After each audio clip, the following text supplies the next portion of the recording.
Blinkit, Zepto, Instamart ఈ మూడు queue commerce companies Amazon ఇంకా ఫ్లిప్కార్ట్ బిజినెస్ని ఫ్యూచర్లో భయంకరంగా ఓవర్కమ్ చేయబోతున్నాయి. కానీ అలా శాంతను దేశపాండే, ఈయన బాంబే షేవింగ్ కంపెనీకి ఫౌండర్ అండ్ సీఈఓ. ఆయన 3 months బ్యాక్ లింక్డ్ఇన్లో తన కంపెనీ ఆన్లైన్ సేల్స్ గురించి ప్రస్తావించారు. నా ప్రోడక్ట్స్ అమెజాన్లో కన్నా బ్లింకిట్లోనే ఎక్కువగా సేల్స్ అవుతున్నాయి. 2015, 16, 17లో ఏదైనా కన్స్యూమర్ బ్రాండ్ని బుల్ చేయాలంటే అమెజాన్ అండ్ ఇంకా ఫ్లిప్కార్ట్లోనే స్టార్ట్ చేయాలి. అలా వచ్చినవే Mamaearth, boAt, BSC, Plum, Noise, mCaffeine, Minimalist. కానీ ఇప్పుడు ఏదైనా ఒక కన్స్యూమర్ బ్రాండ్ని బుల్ చేయాలి అంటే మార్కెట్లో ఉన్న best choice quick commerce companies like Blinkit, Zepto, Instamart. కానీ వాళ్ళ ఇన్వెంటరీ చాలా తక్కువ. ప్రతి ఏరియాలో డార్క్ స్టోర్స్ పెట్టడానికి చాలా టైం పడుతుంది అని చెప్పారు. 1,47,512 చిప్స్ ప్యాకెట్స్, 68,231 సోడాస్, 2,412 ఐస్ క్యూబ్స్ని జస్ట్ డిసెంబర్ 31st, 2023లో బ్లింకిట్కి ఒక్క రోజులో వచ్చిన ఆర్డర్స్ మాత్రమే. చూడండి ఈ క్యూ కామర్స్ మార్కెట్ ఎంత పెద్దదో. మీరు చూస్తే quick commerce companies, also known as Q commerce, ఈ కేటగిరీ కొన్ని సంవత్సరాల క్రితం ముందు వరకు లేదు. కోవిడ్ పాండమిక్ తర్వాత ఈ కంపెనీస్కి చాలా డిమాండ్ పెరిగింది. ఆ టైంలో వచ్చినవే Dunzo, Blinkit, Swiggy, Instamart, Zepto. ఇది చాలా పూర్ బిజినెస్ మోడల్ అని చాలామంది అనుకున్నారు. కానీ Amazon, Big Basket groceries delivery చేయడానికి 1-2 రోజులు సమయం తీసుకుంటారు. కానీ బ్లింకిట్, జెప్టో లాంటి క్యూ కామర్స్ కంపెనీస్ 30 to 40 minutesలోనే డెలివరీ చేస్తారు. వీళ్ళు కస్టమర్ టైంని, కన్వీనియన్స్ని దృష్టిలో పెట్టుకుంటారు. కస్టమర్స్ కొద్దిగా అమెజాన్, బిగ్ బాస్కెట్ నుండి బ్లింకిట్కి, జెప్టోకి షిఫ్ట్ అయ్యారు. According to report by Redseer consultant, 2025 లోపు ఇండియా క్యూ కామర్స్ మార్కెట్ అనేది $5.5 billion రీచ్ అవుతుందని చెప్పారు. ఇండియాలో టాప్ ప్లేయర్స్ వచ్చేసి బ్లింకిట్, ఇన్స్టామార్ట్, జెప్టో. మీరు చూస్తే ప్రతి కంపెనీ $1 billion మార్కెట్ వాల్యూకి చేరుకుంది. మార్కెట్ షేర్ చూసుకుంటే బ్లింకిట్ 47%, ఇన్స్టామార్ట్ 25%, జెప్టో 21%, మిగిలిన చిన్న స్టార్ట్అప్ కంపెనీస్ 5%. ఇప్పుడు మనం బ్లింకిట్ గురించి స్టార్ట్ చేద్దాం. ఎలా ఈ మార్కెట్లో లీడర్గా మారిందో మీకు తెలుసుంటే, బ్లింకిట్ ఒకప్పుడు గ్రాఫర్స్ అనే కంపెనీగా ఉండేది. తర్వాత బ్లింకిట్గా పేరు మార్చుకున్నారు. ఎందుకంటే గ్రాఫర్స్ బిజినెస్ మోడల్ 90 minutes డెలివరీగా ఉండేది. కానీ ఎప్పుడైతే జెప్టో 2021లో 10 minute డెలివరీగా అడ్వర్టైజ్ చేశారో, మార్కెట్లో సస్టైన్ అవ్వడానికి గ్రాఫర్స్ని బ్లింకిట్గా రీబ్రాండ్ చేసి మార్కెట్ ట్రెండ్కి తగినట్టు మారారు. కానీ స్టార్ట్ చేసిన కొత్తలోనే అంతగా వాళ్ళ బిజినెస్ రన్ అవ్వలేదు. ఫస్ట్ క్వార్టర్లోనే కంపెనీకి ప్రాబ్లమ్స్ రావడం మొదలైంది. డెలివరీ పేమెంట్స్ చాలా తక్కువగా ఉన్నాయని, పేమెంట్ డిలే అవుతున్నాయని డెలివరీ పార్ట్నర్స్ స్ట్రైక్ చేయడం స్టార్ట్ చేశారు. కానీ తర్వాత క్వార్టర్లో జొమాటో బ్లింకిట్ని అక్వైర్ చేసుకుంది. అప్పటి నుండి బ్లింకిట్ బిజినెస్ మారిపోయింది. కానీ జొమాటో ఒక స్ట్రగ్లింగ్ కంపెనీ అయిన బ్లింకిట్ని ఎందుకు 4,447 crores అక్వైర్ చేశారు? దీనికి 3 reasons ఉన్నాయి. ఫస్ట్ రీజన్, కస్టమర్ వాలెట్ షేర్ని ఇంకా ఎంగేజ్మెంట్ని ఇంక్రీజ్ చేయడానికి. సెకండ్ రీజన్, డెలివరీ బాయ్స్ని చాలా ఎఫెక్టివ్గా యూజ్ చేయడానికి. అల్టిమేట్లీ దీనివల్ల కాస్ట్ ఎఫిషియన్సీ కూడా తగ్గుతుంది. థర్డ్ రీజన్, వాళ్ళ ప్రాఫిట్ని పెంచుకోవడానికి, కొత్త మార్కెట్ని క్రియేట్ చేయడానికి. ఇక్కడ కొన్ని ఇంట్రెస్టింగ్ డేటా పాయింట్స్ చూస్తే, average weekly rate regular delivery యాప్స్తో పోలిస్తే 2.5 times ఎక్కువ ఉంది. యావరేజ్ ఆర్డర్ ఫ్రీక్వెన్సీతో పోలిస్తే 1.5 times ఎక్కువ ఉంది. Quick commerce delivery model normal delivery model కన్నా ఎక్కువ ప్రాఫిటబుల్ అని Swiggy CEO Sriharsha and Zomato founder and CEO Deependra Goyal కూడా చెప్పారు. కానీ క్విక్ కామర్స్ కంపెనీ స్టార్ట్ చేయడానికి చాలా క్యాపిటల్ మనీ కావాలి, ఆపరేట్ చేయడానికి కూడా చాలా కష్టం. ఇలానే చాలా companies like Ola dash, JioMart express, Dunzo ఈ మార్కెట్లో సస్టైన్ అవ్వలేకపోతున్నాయి, ఇంకా స్ట్రగుల్ అవుతూనే ఉన్నాయి. ఇప్పుడు అవన్నీ B2B మార్కెట్లోకి షిఫ్ట్ అవుతున్నాయి. కానీ ఇలాంటి కాంపిటేటివ్ అండ్ సడిల్ ఇండస్ట్రీలో బ్లింకిట్ ఎలా సస్టైన్ అవ్వగలదు? కానీ బ్లింకిట్ గ్రో అవ్వడానికి 3 reasons ఉన్నాయి. అందులో ఫస్ట్ది యూజర్ సెంట్రిక్ ప్రొడక్ట్స్. ఎవరైతే బ్లింకిట్ యూజ్ చేస్తారో వాళ్ళకి తెలిసే ఉంటుంది, ఈ యాప్ని చాలా ఈజీగా యూజ్ చేయొచ్చు, ఇంకా ఈజీగా యూజర్స్ అడాప్ట్ అవ్వగలరు. రీసెంట్గా ఈ ఇయర్ వ్యాలంటైన్స్ డేకి బ్లింకిట్లో సింగిల్స్ మోడ్ అని లాంచ్ చేశారు. ఇలా ట్రెండ్కి తగినట్టు, కస్టమర్స్కి నచ్చినట్టు ఎప్పటికప్పుడు యాప్ని అప్డేట్ చేస్తారు. ఇలా లాంగర్ రన్ రేట్లో మంచి లాయర్ యూజర్ బేస్ని క్రియేట్ చేయొచ్చు. Second reason, improving unit economics. Unit economics గురించి మీకు అర్థం కావాలంటే మీకు 2 విషయాల గురించి తెలియాలి. Gross order value, gross merchandise value. Gross order value అంటే, లెట్సే మీరు ఒక బైక్ని 10,000 rupees కొన్నారనుకున్నాం, taxes 200 rupees, delivery charges 500 rupees అనుకున్నాం. So total bike cost 10,700 rupees అవుతుంది. దీన్ని ఆర్డర్ వాల్యూ అంటాం. సో ఎన్ని ఆర్డర్స్ అయితే వచ్చావో అన్ని ఆర్డర్స్ వాల్యూని సమ్ చేస్తే అదే గ్రాస్ ఆర్డర్ వాల్యూ అవుతుంది. Gross merchandise value. Gross merchandise value అంటే బ్లింకిట్ వాళ్ళు ఎంతైతే డబ్బులు పెట్టి ఆ ప్రోడక్ట్స్ని డైరెక్ట్గా కంపెనీస్ నుంచి కొంటారో దాన్నే గ్రాస్ మెర్చెండైజ్ వాల్యూ అంటాం. లెట్సే ఒక బైక్ని ఒక షోరూమ్ నుంచి లేదా ఒక ఫ్యాక్టరీ నుంచి 9,800 రూపీస్కి కొనాలనుకున్నాం. బ్లింకిట్ దాన్ని 10,000 రూపీస్కి అమ్ముతుంది. So gross merchandise value 9,800 rupees అనమాట. యూనిట్ ఎకనామిక్స్కి వస్తే బ్లింకిట్ గ్రాస్ ఆర్డర్ వాల్యూ ప్రతి సంవత్సరం 80% పెరుగుతుంది. కొన్ని సిటీస్లో అయితే జొమాటోని కూడా ఓవర్కమ్ చేసింది. ఫైనాన్షియల్ ఇయర్ 2023 ఫోర్త్ క్వార్టర్లో ఒక్క రోజుకి గ్రాస్ ఆర్డర్ వాల్యూ 6,25,000 రూపీస్గా ఉంది. అంతేకాదు వాళ్ళకి గ్రాస్ మర్చెండైజ్ వాల్యూ కూడా చాలా ఎక్కువగా ఉంది compare to other Q commerce companies. కానీ బ్లింకిట్ డార్క్ స్టోర్స్ని యూజ్ చేయడం కారణంగా చాలా అడ్వాంటేజ్ ఉంది compare to traditional businesses like DMart. మనం డీమార్ట్ని బ్లింకిట్ని కంపేర్ చేసినట్టయితే DMart gross merchandise value 46,682 rupees ఉంటుంది పర్ స్క్వేర్ ఫీట్. అదే బ్లింకిట్కి 89,750 రూపీస్ ఉంటుంది per square feet. Third reason వచ్చేసి ad business. Blinkit financial year 2023 third క్వార్టర్లో వాళ్ళ యాడ్ రెవెన్యూ 2020% పెంచారు. నెంబర్ ఆఫ్ అడ్వర్టైజ్మెంట్ కూడా 130% పెంచారు. సో దీనివల్ల కస్టమర్స్తో ఈజీగా ఇంటరాక్ట్ అవుతారు అండ్ వాళ్ళ బ్రాండ్ గురించి కస్టమర్స్ కూడా అర్థమవుతుంది. కన్సూమర్ బ్రాండ్స్ వాళ్ళ ప్రోడక్ట్స్ని అమ్మడానికి బ్లింకిట్ ఒక మంచి ప్లాట్ఫామ్గా మారింది ఈవెన్ అమెజాన్ కన్నా. కొన్ని రిపోర్ట్స్ పరంగా అయితే చాలా కంపెనీస్ బ్లింకిట్లోకి షిఫ్ట్ అవుతున్నాయి like Lenskart, Bombay Shaving Company, Atomberg, PS5 including play స్టేషన్తో కలిపి. సో ఈ క్యూ కామర్స్ కంపెనీస్కి మేజర్గా 3 మెయిన్ ప్రాబ్లమ్స్ ఉన్నాయి. ఈ కారణాల వల్లే చాలా కంపెనీస్ లాసెస్లోకి వెళ్ళిపోతున్నాయి. ఇది అర్థం చేసుకోవాలంటే మీకు కొద్దిగా బేసిక్ మ్యాథ్స్ వచ్చి ఉండాలి. అకార్డింగ్ టు ఎకనామిక్ టైమ్స్ ఒక డార్క్ స్టోర్ పెట్టడానికి 25 to 40 lakhs అవుతుంది డిపెండ్ అపాన్ ద ఏరియా. ఒక్కొక్క డార్క్ స్టోర్కి 2,000 to 2,500 స్క్వేర్ ఫీట్ ఏరియా కావాలి. ఒక్కో డార్క్ స్టోర్కి 34 స్టాఫ్ కావాలి. Average order value 350 to 400 rupees ఉండేది 2021లో. Company gross profit margin 15 to 20% ఉంటుంది.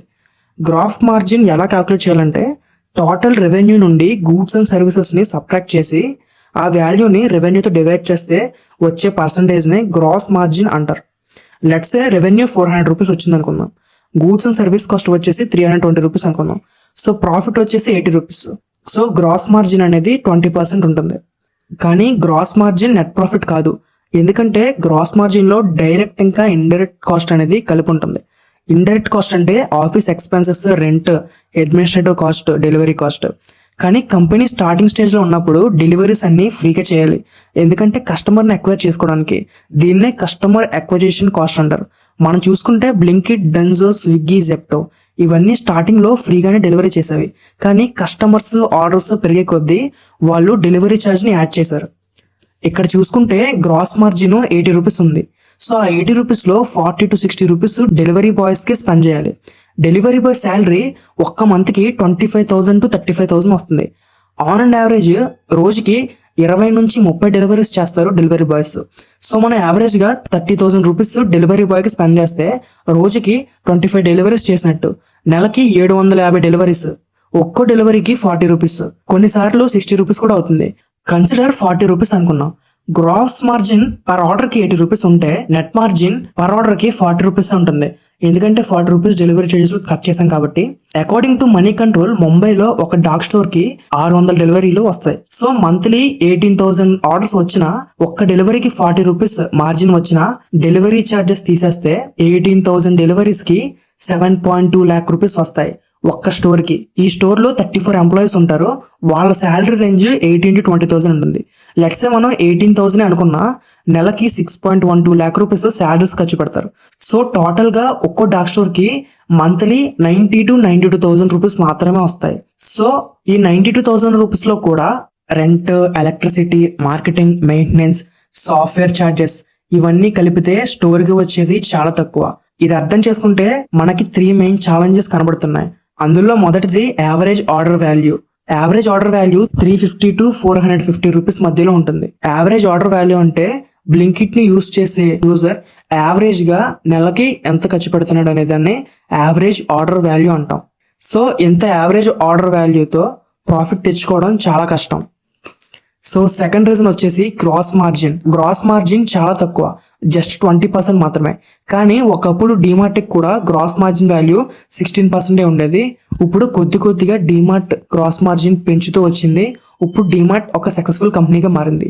అలాగే బ్లింకిట్ కూడా వాళ్ళ గ్రాస్ మార్జిన్ని కొద్దిగా లాంగర్ రన్లో పెంచుకుంటూ ఒక సక్సెస్ఫుల్ కంపెనీగా మారుతుంది. థర్డ్ రీజన్ వచ్చేసి డెలివరీ ఛార్జెస్. డెలివరీ ఛార్జెస్ చాలా ఎక్కువగా ఉన్నాయి. 50% గ్రాస్ మార్జిన్ ప్రాఫిట్ డెలివరీస్కి ఖర్చు పెట్టాలి. కొన్నిసార్లు 50 కన్నా ఎక్కువ ఖర్చు పెట్టాలి. Let's say gross margin per ఆర్డర్కి 80 రూపీస్ ఉంటే అందులో 40 to 60 రూపీస్ డెలివరీస్కి ఇవ్వాలి. ఇదే వాళ్ళ క్యాష్ బర్నింగ్ పాయింట్. దీనికి ఏమైనా సొల్యూషన్ ఉందా అంటే ఉంది. 350 నుంచి 450 ఉన్న average order value 400 to 550 rupees ఉంటే సడన్ గా అదే డార్క్ స్టోర్ క్యాష్ మిషన్ గా మారుతుంది. సో ఇప్పుడు యావరేజ్ ఆర్డర్ వాల్యూ 350 రూపీస్ నుంచి 550 రూపీస్ అయితే డైలీ 600 ఆర్డర్స్ వస్తాయి, మంత్లీ 18,000 ఆర్డర్స్ వస్తాయి. సో గ్రాస్ మార్జిన్ ప్రాఫిట్ 20% అనుకున్నా 110 రూపీస్ మిగిలితే ప్రతి ఆర్డర్ కి. సో డెలివరీ ఛార్జెస్ 40 రూపీస్ తీసేస్తే 70 రూపీస్ నెట్ మార్జిన్ వస్తుంది. దీన్ని 18,000 తో మల్టిప్లై చేస్తే సడన్ గా 12.6 నెట్ ప్రాఫిట్ వస్తుంది, ఎక్స్క్లూడింగ్ ద డెలివరీ ఛార్జ్. ఇప్పుడు శాలరీస్ కూడా తీసేస్తే నియర్లీ 6.84 lakhs పర్ మంత్ వస్తుంది ఒక డార్క్ స్టోర్ కి. మెయింటెనెన్స్, మార్కెటింగ్, రెంట్, సాఫ్ట్వేర్ ఇవన్నీ తీసేస్తే ఒక డార్క్ స్టోర్ కి నియర్లీ 5 lakh రూపీస్ వరకు మిగులుతుంది. సో సాఫ్ట్వేర్ ఛార్జెస్ కి వస్తే ఒక 100 to 200 ప్రాఫిటబుల్ డార్క్ స్టోర్స్ ఉంటే ఈ సాఫ్ట్వేర్ ఎక్స్పెన్స్ కూడా చాలా తగ్గుతాయి. ఎందుకంటే 10 డార్క్ స్టోర్స్ మెయింటైన్ చేయడానికి సాఫ్ట్వేర్ ఛార్జెస్ 10 lakhs అని అనుకున్నాం. 100 డార్క్ స్టోర్స్ మెయింటైన్ చేయడానికి సాఫ్ట్వేర్ ఛార్జెస్ 10 to 15 lakhs మాత్రం అవుతాయి. ఎందుకంటే ఇనిషియల్ గా సాఫ్ట్వేర్ ఛార్జెస్ కి చాలా ఎక్కువ ఖర్చు పెట్టాలి. అలాగా ప్రాఫిటబుల్ డార్క్ స్టోర్స్ పెరిగే కొద్దీ ఈ సాఫ్ట్వేర్ చార్జెస్ కూడా తగ్గుతాయి. సో దీనివల్ల కంపెనీకి కూడా చాలా ప్రాఫిట్. సో ఇక్కడ మీ బిజినెస్ ని ఎలా స్కేల్ చేయబోతున్నారు అనే దాని మీద ఎక్కువ ప్రభావం చూపుతుంది. సో మనం ఇంతకు ముందే చెప్పినట్టుగా ఆర్డర్ వాల్యూ 400 to 500 రూపీస్ ఉంటే ఈ క్యూకామర్స్ కంపెనీస్ బిజినెస్ అనేది ఒక గోల్డ్ మైన్ ఇండస్ట్రీగా మారుతుంది. ఇదే గత 1 సంవత్సరం నుండి ఈ క్విక్ కామర్స్ కంపెనీస్ లో జరిగేది. మీరు ఈ పిక్చర్ ని చూసినట్టయితే యావరేజ్ ఆర్డర్ వాల్యూ జెప్టోది 400 to 550 రూపీస్ ఉంది, ఇన్స్టామార్ట్ 500 to 550 రూపీస్ ఉంది, బీబీనో 500 ఉంది. కానీ బ్లింకిట్ కి మాత్రం 635 రూపీస్ గా ఉంది. ఇక్కడ చూసినట్టయితే ఇండియాలో ప్రతి company average order value 550 rupees వరకు చేయగలుగుతుంది. కానీ ఈ కంపెనీస్ అన్ని 350 to 400 నుంచి 635 వరకు ఎలా రీచ్ అయ్యాయి? దీనికి కారణం 3C. మీరు చూస్తే ఈ క్యూకామర్స్ కంపెనీస్ లో ఈ 3C ఫ్యాక్టర్స్ అనేవి చాలా ఇంపార్టెంట్. Convenience, cost, catalogue. ప్రతి క్యూకామర్స్ కంపెనీ కూడా ఈ మూడిట్లో ఏదో ఒక 2 ఫ్యాక్టర్స్ ని మేజర్ గా చూపించి వాళ్ళ బిజినెస్ ని ఇంప్రూవ్ చేసుకుంటారు. మీషో కాస్ట్ ఫ్యాక్టర్ గా చూపించి వాళ్ళ బిజినెస్ ని ఎప్పుడు ఇంప్రూవ్ చేసుకుంటూ వస్తున్నారు. బీబీనో కాస్ట్, క్యాటలాగ్, కన్వీనియన్స్ ఈ మూడింటిని చూపించి వాళ్ళ బిజినెస్ ని ఇంప్రూవ్ చేసుకుంటున్నారు. కన్వీనియన్స్ టైం అయితే 2 hours to 1 day కే చూపించారు. సో ఫ్లిప్కార్ట్ ఇంకా అమెజాన్ అయితే డెలివరీని 1 day to 2 days అని చెప్పి వాళ్ళ బిజినెస్ ని ఇంప్రూవ్ చేసుకుంటున్నారు. ఇక్కడ మనం అర్థం చేసుకుంటే 3C అనేది ఎంత ఇంపార్టెంటో. కానీ బీబీనో, అమెజాన్ ఈ 2 కంపెనీస్ వాళ్ళ convenience time 2 hours to 1 day or 2 days. కానీ ఇప్పుడున్న మార్కెట్ స్టాండర్డ్స్ కి ఈ కన్వీనియన్స్ టైం అనేది ఖచ్చితంగా పనికిరాదు. ఎందుకంటే ఇప్పుడున్న మార్కెట్ లో 30 to 40 minute డెలివరీ అనేది ఒక బెంచ్ మార్క్ గా సెట్ చేశారు. జెప్టో అయితే జస్ట్ 10 minute డెలివరీ వాళ్ళ బెంచ్ మార్క్ గా సెట్ చేసుకున్నారు. సో ఇదే కనుక కొనసాగితే అమెజాన్, ఫ్లిప్కార్ట్ ఈ క్యూకామర్స్ సెగ్మెంట్ లో డ్రాస్టిక్ గా డౌన్ అయ్యే ఛాన్సెస్ చాలా ఎక్కువగా ఉన్నాయి. కానీ మీరు అనుకోవచ్చు, నేను ఒక కూల్ డ్రింక్ కొనాలి అనుకుంటే డిమార్ట్ లో 35 రూపీస్ ఉంది, బ్లింకిట్ లో 45 రూపీస్ ఉంది. అలాంటప్పుడు నేను డిమార్ట్ లోనే కొంటా కదా, నేను 1 or 2 days వెయిట్ చేసి చాలా తక్కువ ధరలో తీసుకోవచ్చు అని మీరు అనుకోవచ్చు. కానీ ఇండియాలో అందరి ఇన్కమ్ లెవెల్ ఒకేలా ఉండదు. According to Blume Indus valley report 2024 ప్రకారం ఇండియా అనేది ఒక్క మార్కెట్ కాదు, ఇండియా అనేది 3 మార్కెట్స్. ఇండియా 3 మేజర్ మార్కెట్స్ గా సెపరేట్ చేయబడింది. ఇండియా 1లో 12 కోట్ల మంది ఉన్నారు, సంవత్సరానికి 12 లక్షల కన్నా తక్కువ సంపాదించే వాళ్ళు. ఇండియా 2లో 30 కోట్ల మంది ఉన్నారు, సంవత్సరానికి 50 లక్షల కన్నా తక్కువ సంపాదించే వాళ్ళు. ఇండియా 3లో 100 కోట్ల మంది ఉన్నారు, సంవత్సరానికి 80,000 అంతకన్నా తక్కువ సంపాదించే వాళ్ళు.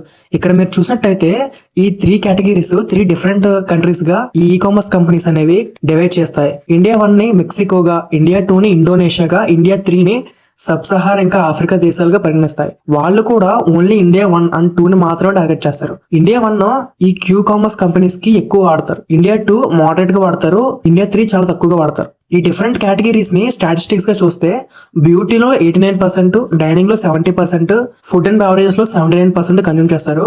ఓన్లీ ఇండియా 1 మాత్రమే. ఇండియా 1 అండ్ ఇండియా 2-3 ని కలిపి కంపేర్ చేస్తే ఈ 120 million పీపుల్ మాత్రమే, లెస్ దెన్ 10% ఉన్న పీపుల్ ఓన్లీ ఇండియా 2-3 కన్నా 3 times ఎక్కువ కన్జ్యూమ్ చేస్తున్నారు. ఇది మాత్రమే కాదు, యాపిల్ ఇండియా సేల్స్ చూడండి. ఇండియా 1 ఎక్కువగా ఐఫోన్స్ బై చేస్తారు. ఇక్కడ ఇండియా 1 ఓన్లీ ఐఫోన్స్ ఆర్డర్ వాల్యూనే 800 billion రూపీస్, అంటే 8,000 కోట్లు. ఇండియా 2 and 3 వాళ్ళ HCL products like Vim, Surf Excel, Vaseline, Axe, Kissan jam ఇలాంటి నార్మల్ ప్రొడక్ట్స్కే వాళ్ళు 6,000 కోట్లు ఖర్చు పెడుతున్నారు. మీరు అర్థం చేసుకోవచ్చు ఇండియా వన్ మార్కెట్ ఎంత పెద్దదో. యాపిల్ రెవెన్యూ మాత్రమే ఎంటైర్ హెచ్సిఎల్ రెవెన్యూని క్రాస్ చేసింది. సో కేవలం యాపిల్ ఫోన్ మాత్రమే ఎక్కువ రెవెన్యూ జనరేట్ చేయగలదు compare to Vim, Rin, Vaseline, Kissan, Dove ఇంకా డజన్ల కొద్దీ ఇండియన్ బ్రాండ్స్. ఇదే ఫార్ములా ఆన్లైన్ ప్లాట్ఫామ్స్ పర్టికులర్ గా క్యూ కామర్స్ కంపెనీస్ వాడుతున్నారు. అయితే ఇండియా వన్ తోనే ఎంత రెవెన్యూ జనరేట్ చేయొచ్చా? ఖచ్చితంగా చేయొచ్చు. కానీ ఇండియా త్రీని చూసినట్టయితే వాళ్ళు రియర్ గా ఆన్లైన్ లో ప్రొడక్ట్స్ కొంటారు, ఎక్కువగా కిరాణా స్టోర్ లో లేదా లోకల్ స్టోర్ లోనే కొంటారు. ఇండియా టూని చూసినట్టయితే ఈదర్ మీషో, ఫ్లిప్కార్ట్, అమెజాన్ లో కొంటారు, ఎందుకంటే వాళ్ళకి కాస్ట్ అండ్ క్యాటలాగ్ మీద ఎక్కువ ఫోకస్ చేస్తారు. ఇండియా వన్ లో మాత్రం క్యాటలాగ్, కన్వీనియన్స్ మీద ఎక్కువ ఫోకస్ చేస్తారు, కాస్ట్ గురించి అస్సలు కేర్ చేయరు. సో ఈ ప్లాట్ఫామ్స్ అయితే చాలా తక్కువ టైంలో డెలివరీ చేస్తాయో వాళ్ళు సర్వీసెస్ నే ఎక్కువగా యూజ్ చేస్తారు. ఈ 12 కోట్ల మంది కస్టమర్స్ ఈ క్యూ కామర్స్ కంపెనీస్ ని మేజర్ గా ప్రాఫిట్ లోకి తీసుకెళ్తున్నాయి. మీకు ఇంకా క్లారిటీగా చెప్పాలంటే ఇండియా 3 యూట్యూబ్ లో వచ్చే ఫ్రీ కాంటెంట్ ని ఎక్కువగా చూస్తారు. India 2 Amazon Prime, Jio cinema, Aha ఇలాంటివి సబ్స్క్రిప్షన్స్ తీసుకుని విత్ యాడ్స్ తో చూస్తారు, ఎందుకంటే వితౌట్ యాడ్ సబ్స్క్రిప్షన్ తీసుకునేంత మనీ వీళ్ళ దగ్గర ఉండవు. కానీ ఏమైనా ఆఫర్స్ ఇస్తే మాత్రం వాళ్ళు కూడా ఈ సబ్స్క్రిప్షన్స్ తీసుకుంటారు. ఇండియా వన్ వాళ్ళని గమనిస్తే Netflix, prime, YouTube premium subscriptions కూడా వాళ్ళ దగ్గర ఉంటాయి విత్ ఆటోపే, అది కూడా వాళ్ళ క్రెడిట్ కార్డ్ యూస్ చేసి. సో మీరు ఈ పాటికి రిలైజ్ అయితే డ్రాస్టిక్ డిఫరెన్స్ కనబడుతుంది ఇండియా వన్ కి, ఇండియా 2-3కి. ఈ ఒక్క ఇండియా వన్ బిహేవియర్ చూసి మీరు గమనించగలరు వీళ్ళు ఎంత రిచ్చో. ఇదే ఇండియా వన్ కస్టమర్స్ ని క్యూ కామర్స్ కస్టమర్స్ గా చేస్తే చాలా పెద్ద మార్కెట్ గా మార్చొచ్చు. దీనికి 3 మెయిన్ రీజన్స్ ఉన్నాయి. ఫస్ట్ది, కస్టమర్స్ కాస్ట్ గురించి అసలు పట్టించుకోరు, ఆటోమేటిక్ గా యావరేజ్ ఆర్డర్ వాల్యూ ఇంక్రీజ్ అవుతుంది. సెకండ్ది, కస్టమర్స్ కాస్ట్ గురించి కాకుండా కన్వీనియన్స్ గురించి ఎక్కువ ఆలోచిస్తారు, దీని కారణంగా గ్రాస్ మార్జిన్ పెరుగుతుంది. మూడోది క్యాటలాగ్. ఈ సెగ్మెంట్ లో కస్టమర్స్ రెస్ట్ ఆఫ్ ఇండియన్స్ కన్నా ఎక్కువ ఖర్చు పెడతారు. ఈ క్యూ కామర్స్ కంపెనీస్ కి ఇదొక గోల్డెన్ ఆపర్చునిటీ. గమనిస్తే స్విగ్గీ, బ్లింకిట్, జెప్టో గత 1.5 year గా చేస్తుంది ఇదే. డెలివరీ ఛార్జ్ కూడా ఆర్డర్ వాల్యూలో కలిపేసి వీళ్ళు సెల్ చేస్తున్నారు. కొన్ని ప్రొడక్ట్స్ అయితే మార్కెట్ ప్లేస్ కన్నా ఎక్కువ ఛార్జ్ చేస్తారు. లెట్స్ మీరు అనుకోండి, ఒక మిల్క్ ప్యాకెట్ 78 రూపీస్ అనుకుందాం, బ్లింకిట్ లో 80 రూపీస్ ఉంటుంది. జస్ట్ 2 రూపీస్ కి పెద్ద డిఫరెన్స్ లేదని చెప్పి మీరు కొనుక్కుంటారు. కానీ ఒక ½ లీటర్ కోక్ బాటిల్ తీసుకుంటే 38 రూపీస్ ఉంటుంది, అదే బ్లింకిట్ లో 45 రూపీస్ ఉంటుంది. కొన్నిసార్లు మనకి 1 లేదా 2 రూపాయలు పెద్ద మ్యాటర్ కాకపోవచ్చు, కానీ లార్జ్ స్కేల్ లో కంపెనీస్ కి చాలా ప్రాఫిట్ అవుతుంది. దీంతో పాటు డెలివరీ ఫీజ్ కూడా యాడ్ చేస్తారు. కమ్ టు ఎలక్ట్రానిక్ గ్యాజెట్స్, ఒక కార్ ఛార్జర్ 377 రూపాయలు ఉంటే బ్లింకిట్ లో 449 రూపాయలు ఉంటుంది. వాళ్ళ graph margin 62 rupees. Just India one లో ఉన్న 12 కోట్ల మందితో ఎక్స్ట్రాడినరీ బిజినెస్ క్రియేట్ చేయొచ్చు. బ్లింకిట్ 2022లో కేవలం గ్రాసరీస్ మాత్రమే సెల్ చేసేవాళ్ళు, కానీ ఇప్పుడు electronics, medicines, FMCG goods, even lens cards, play station కూడా సెల్ చేస్తున్నారు. సో వీళ్ళ క్యాటలాగ్ ని ఇంక్రీజ్ చేసుకోవడం వల్ల మోర్ అండ్ మోర్ కస్టమర్స్ వీళ్ళకి అలవాటు పడుతున్నారు. దీనివల్లే వాళ్ళ యావరేజ్ ఆర్డర్ వాల్యూ 350 నుంచి 635 రూపీస్ వరకు చేరుకుంది. 2021లో ఒక్క డార్క్ స్టోర్ కి డైలీ 600 ఆర్డర్స్ వచ్చేవి, కానీ 2024లో 1400 to 1500 ఆర్డర్స్ వస్తుంది. 2024లో వాళ్ళ యూనిక్ ఎకనామిక్స్ చూసినట్టయితే వేర్ హౌస్ సర్వీసెస్ కి, మార్కెట్ ప్లేస్ కమిషన్స్ కి 414.4 crores రెవెన్యూ జనరేట్ చేశారు. పర్ ఆర్డర్ కి 74 రూపీస్ అనమాట. So ad income 124 crores generate చేశారు, పర్ ఆర్డర్ కి 22 rupees. Customer fees like delivery fees, handling fees, other fees 105.6 crores generate చేశారు, per order కి 19 rupees. So total గా 644 crores generate చేశారు, per order కి 115 rupees అనమాట. ఇది మీకు అర్థమైతే నెక్స్ట్ వాళ్ళ ఎక్స్పెన్సెస్ లోకి వెళ్దాం. డిస్కౌంట్స్ ఇంకా ఇన్సెంటివ్స్ వస్తే 11.2 crores స్పెండ్ చేశారు, పర్ ఆర్డర్ కి 2 rupees. Dark store operation cost వస్తే 120 crores స్పెండ్ చేశారు, పర్ ఆర్డర్ కి 22 రూపీస్. మిడ్ మైల్ డెలివరీ అంటే మదర్ వేర్ హౌస్ నుంచి డార్క్ స్టోర్ కి డెలివరీకి 106 crores స్పెండ్ చేశారు, పర్ ఆర్డర్ కి 19 రూపీస్. లాస్ట్ మైల్ డెలివరీ అంటే వేర్ హౌస్ నుంచి కస్టమర్ కి డెలివరీ చేయడానికి 245.5 crores స్పెండ్ చేశారు, పర్ ఆర్డర్ కి 44 rupees. Packaging cost, waste cost, communication, support ఇవన్నిటికీ కలిపి 75 crores స్పెండ్ చేశారు, పర్ ఆర్డర్ కి 13 rupees. So total estimated cost వచ్చేసి 558 crores, పర్ ఆర్డర్ కి 100 రూపీస్.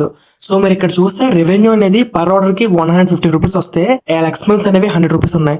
సో వాళ్ళ కాంట్రిబ్యూషన్ మార్జిన్ వచ్చేసి ఒక్క ఆర్డర్ కి 15 రూపీస్.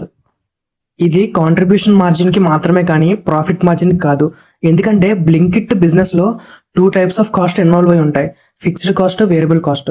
ఫిక్స్డ్ కాస్ట్ అంటే ఎప్పుడూ ఒకేలా ఉంటుంది, కానీ వేరియబుల్ కాస్ట్ అంటే ఆర్డర్స్ పెరిగే కొద్దీ పెరుగుతూ వస్తుంది. Dark store rent, salaries, electricity bill. ఈ కాస్ట్ 100 ఆర్డర్లకైనా 1000 ఆర్డర్లకైనా ఒకేలా ఉంటుంది. వేరియబుల్ కాస్ట్ అంటే inventory purchase cost, packaging cost, delivery cost. So ఈ టేబుల్ని చూసినట్టయితే ఇన్వెంటరీ కాస్ట్లో నెంబర్ ఆఫ్ ఆర్డర్స్ అనేవి 100 ఉన్నాయి. సో ఇన్వెంటరీ కాస్ట్ అనేది 60,000 ఉంటుంది. నెంబర్ ఆఫ్ ఆర్డర్స్ అనేవి 10,000 అయితే ఇన్వెంటరీ కాస్ట్ కూడా పెరుగుతుంది, అంటే 60 lakhs అయింది. సిమిలర్లీ ప్యాకేజింగ్ కాస్ట్ చూస్తే నెంబర్ ఆఫ్ ఆర్డర్స్ అనేవి 100 ఉన్నాయి, కానీ ప్యాకేజింగ్ కాస్ట్ 200 అయింది. అలాగే నెంబర్ ఆఫ్ ఆర్డర్స్ 10,000 ఉంటే ప్యాకేజింగ్ కాస్ట్ 20,000 రూపీస్ అవుతుంది. సో ఫిక్స్డ్ కాస్ట్ అనేది చేంజ్ అవ్వదు, కానీ వేరియబుల్ కాస్ట్ అనేది చేంజ్ అవుతూ వస్తుంది. ఇందుకే మనం యూనిట్ ఎకనామిక్స్ ని క్యాలిక్యులేట్ చేసే ముందు ప్రాఫిట్ మార్జిన్ కాకుండా కాంట్రిబ్యూషన్ మార్జిన్ ని కన్సిడర్ చేస్తాం. లెట్స్ సే మనం రెంట్ కి వస్తే రెంట్ 1 lakh రూపీస్ అయితే నెంబర్ ఆఫ్ ఆర్డర్స్ 10,000 ఆర్డర్స్ చేస్తే పర్ ఆర్డర్ కి 10 రూపీస్ అవుతుంది. అదే రెంట్ 1 lakh అయి ఉండి 1 lakh ఆర్డర్స్ చేస్తే పర్ ఆర్డర్ కి 1 రూపీ మాత్రమే అవుతుంది. కాబట్టి ఇక్కడ కాస్ట్ అనేది తగ్గుతూ వస్తుంది. ఇది మీకు అర్థం కాకపోతే వీడియో రివైండ్ చేసి మళ్ళీ చూడండి. ఒకవేళ అర్థమైతే మీరు contribution margin, net margin clear గా అర్థమవుతుంది. కాంట్రిబ్యూషన్ మార్జిన్ అంటే రెవెన్యూ మైనస్ వేరియబుల్ కాస్ట్. అంటే రెవెన్యూ 1 lakh వస్తే వేరియబుల్ కాస్ట్ అనేది 17,000 ఉంటుంది. సో టోటల్ కాంట్రిబ్యూషన్ కాస్ట్ వచ్చి 30,000. ప్రాఫిట్ మార్జిన్ అంటే revenue minus fixed cost plus variable cost. So revenue 1 lakh ఉంటే fixed cost plus variable cost 85,000 ఉంటుంది. So total గా 15,000 rupees per store కి పర్ డే వస్తాయి. కానీ ఎందుకు కాంట్రిబ్యూషన్ మార్జిన్ చూడాలి, ప్రాఫిట్ మార్జిన్ కాకుండా? ఎందుకంటే మీరు ఎప్పుడైనా కాంట్రిబ్యూషన్ మార్జిన్ చూస్తేనే ఎంటైర్ బిజినెస్ ఎకనామిక్స్ గురించి క్లారిటీగా ఇన్సైట్స్ తెలుస్తాయి, ఎలాంటి కన్ఫ్యూజన్ లేకుండా. లెట్స్ సే మీరు రెంట్ 30,000 రూపీస్ అనుకుందాం, contribution margin 30 rupees per order కి, టోటల్ 30,000 రూపీస్ వచ్చినాయి అనుకుందాం. Number of orders 1000. So profit అనేది 0 ఉంటుంది. అదే రెంట్ 30,000 రూపీస్ ఉన్న రెంట్ కాంట్రిబ్యూషన్ మార్జిన్ 60,000 రూపీస్ వచ్చింది 2,000 ఆర్డర్స్ కి. సో ఇక్కడ వాళ్ళకి వచ్చే ప్రాఫిట్ 30,000 రూపీస్. ఇందుకే కాంట్రిబ్యూషన్ మార్జిన్ చాలా చాలా ఇంపార్టెంట్ ఎవరికైనా. మీరు రోజుకి 1000 ఆర్డర్స్ కన్నా తక్కువ చేస్తే లాస్ వస్తుంది. కంపెనీని స్కేల్ చేయడానికి ఇన్సైట్స్ భయంకరంగా యూజ్ అవుతాయి. ఇప్పుడు 2024లో బ్లింకిట్ కి 100 రూపీస్ ఒక్క ఆర్డర్ కి ఖర్చు పెడితే 102.4 రూపీస్ వస్తున్నాయి. వాళ్ళ కాంట్రిబ్యూషన్ మార్జిన్ కేవలం 2.4% మాత్రమే. వెరీ సూన్ హ్యూజ్ ప్రాఫిట్స్ చూడబోతుంది బ్లింకిట్. ఎందుకంటే చాలా ఆర్డర్స్ ఇంక్రీజ్ అయితే ప్రాఫిట్ కూడా ఇంక్రీజ్ అవుతుంది. కొద్ది కొద్దిగా వాళ్ళ కస్టమర్స్ అండ్ ఆర్డర్స్ వాల్యూ పెరిగితే ఫ్యూచర్ లో బ్లింకిట్ ఒక రెవల్యూషనరీ బిజినెస్ గా మారుతుంది. ఇంకా లాస్ట్ సెగ్మెంట్ కి వస్తే ఈ కేస్ స్టడీ చూసి మనం ఏం నేర్చుకోగలం? ఇండియాలో 12 కోట్ల మంది రేర్ రిచ్ కస్టమర్స్ ఉన్నారు. వీళ్ళు కాస్ట్ కంటే టైమ్ అండ్ కన్వీనియన్స్ కి ఎక్కువ కేర్ చేస్తారు. Rest of India price sensitive. మీరు ఒక ప్రీమియం బ్రాండ్ ని క్రియేట్ చేయాలని ఉంటే మీరు బ్లింకిట్, జెప్టో, ఇన్స్టామార్ట్ యూస్ చేయకపోతే మీరు ఒక బిగ్ మిస్టేక్ చేసినట్టే. మనం only groceries, just normal products sale చేయడానికి మాత్రమే బ్లింకిట్ యూస్ చేస్తారనుకుంటున్నాం.